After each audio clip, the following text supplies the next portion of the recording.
Como cristianos pasamos la mayor parte del tiempo compartiendo la palabra de Dios con amigos y familiares inconversos, también con escépticos e incluso con ateos.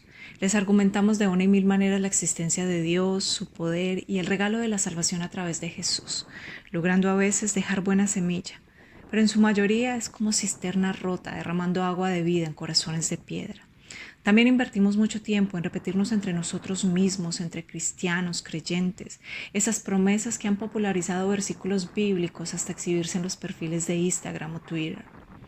Pero se nos vuelven tan paisaje que ni siquiera sirven en los momentos de real debilidad, enfermedad o tristeza. Porque las angustias y la ansiedad le ganan muchas veces a todo lo puedo en Cristo que me fortalece y por nada estáis afanoso. Incluso el ejemplo de los pájaros y los lirios del campo que no necesitan trabajar para comer o vestirse porque Dios les provee pareciera insuficiente en tiempos de prueba y necesidad. Y es ahí donde a pesar de ir a la iglesia y rodearnos de hermanos en la fe, nos enfriamos, resbalamos o incluso nos alejamos. Sí, podemos parecer estar pero no, podemos parecer salvos pero no. De nada sirve una oración de fe si no ponemos por obra su palabra. El reto del cristiano empieza con uno mismo, con limpiar el corazón, la buena conciencia y la fe no fingida, como dice 1 de Timoteo 1:5. Sí, el reto es, en palabras antiguas, dejar de mentir, de fornicar, de robar, de matar, de codiciar.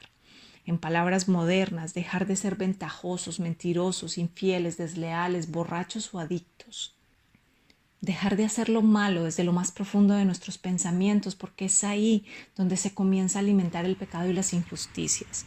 Las mentiras no son piadosas, son mentiras y a Dios no le gustan. Normalizar lo malo como claramente Dios enseña en su palabra como malo no lo hace bueno. Las envidias, los homicidios, las borracheras, las orgías, la corrupción, el engaño y cosas semejantes a estas desagradan a Dios, y quienes las practican, dice Pablo en Gálatas, no heredarán el reino de los cielos, porque la paga del pecado es la muerte y seríamos nosotros los pagadores de tal cosa. Sin embargo, Dios en su misericordia mandó a su Hijo Jesús para que, justificados por su gracia, viniésemos a ser herederos conforme a la esperanza de vida eterna, la cual Dios, que no miente, prometió aún antes desde el principio de los siglos. Un hombre de carne y hueso, un varón perfecto por su obediencia, que en todo fue tentado, pero que nunca pecó, que nos dio palabras de vida y en la cruz esperanza de vida eterna.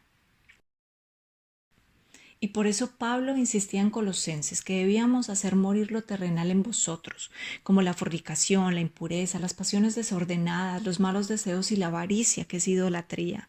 Ese es nuestro reto, alcanzar la medida del varón perfecto y demostrarle a Dios nuestro amor con la obediencia de su palabra. Que pareciera fácil, pero no lo es, porque de ahí se vale el diablo para sus acechanzas.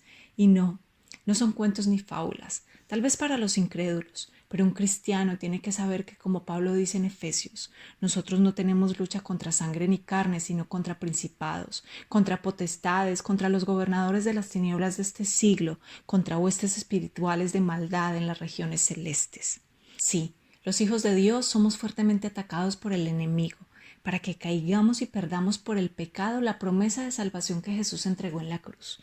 Pero también en Efesios, Pablo nos habla de que para resistir estos ataques que hoy denominamos como problemas, crisis, estrés, síndrome de ansiedad, depresión, y etcétera, etcétera, etcétera, tenemos que revestirnos de la armadura de Dios.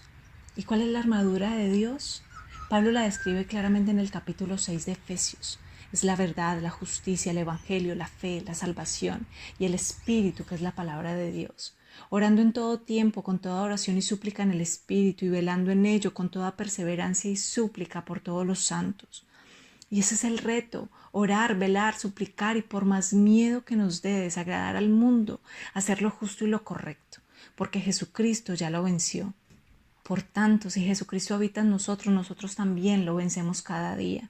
Pero hay que perseverar hasta el final, porque, como dijo Santiago, bienaventurado el varón que soporta la tentación, porque cuando haya resistido la prueba recibirá la corona de la vida que Dios ha prometido a los que le aman. Es la salvación. Hermano cristiano, aprendamos a descansar en Jesús, su palabra y sus promesas, pero también en sus mandatos. No dejemos que los versículos se vuelvan paisajes. En cambio, sí, medita en ellos y pide a Dios que te revele las profundidades de su palabra para entender tu propósito, sus respuestas, tu ministerio, sus promesas y el camino por donde debes andar. Lee, escucha, memoriza, escudriña. Si estás triste, ora, y si estás gozoso, alaba al Señor.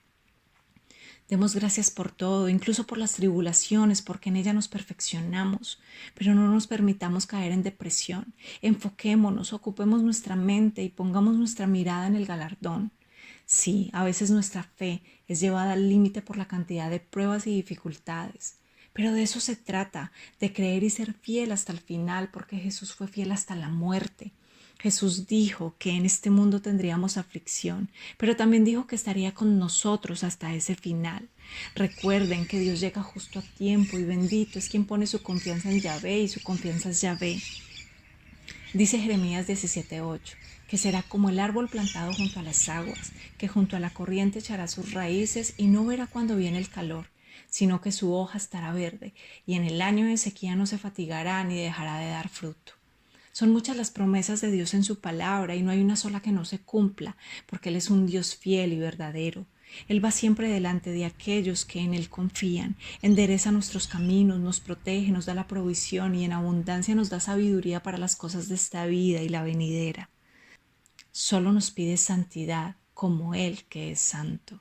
Valoremos los milagros de cada día, los pequeños y los grandes. Seamos diligentes, pero entremos en comunión con Dios para llenarnos de su espíritu y del conocimiento de su voluntad y con ello perseverar. Cuando el problema sea muy grande o la ansiedad te supere, ora, vela y ayuna. Porque Jesús también enseñó que hay cosas que solo se logran orando y ayunando. Jesús no mintió cuando dijo que si tuviéramos fe como un grano de mostaza, podríamos mover montañas. Sí, esas montañas de problemas que en tiempos como los que vivimos parecieran inamovibles o imposibles. Si tuviéramos fe como la mujer que curó su flujo de años con solo tocar su manto, o como el centurión que solo le bastó su palabra para sanar a su criado. Si tuviéramos más fe, dormiríamos tranquilos como Jesús en medio de la tempestad. Y el reto de hacer lo bueno y vivir en santidad no sería un reto, sino una convicción genuina, como la que tiene todo aquel que ha nacido de nuevo. En el nombre de Jesús.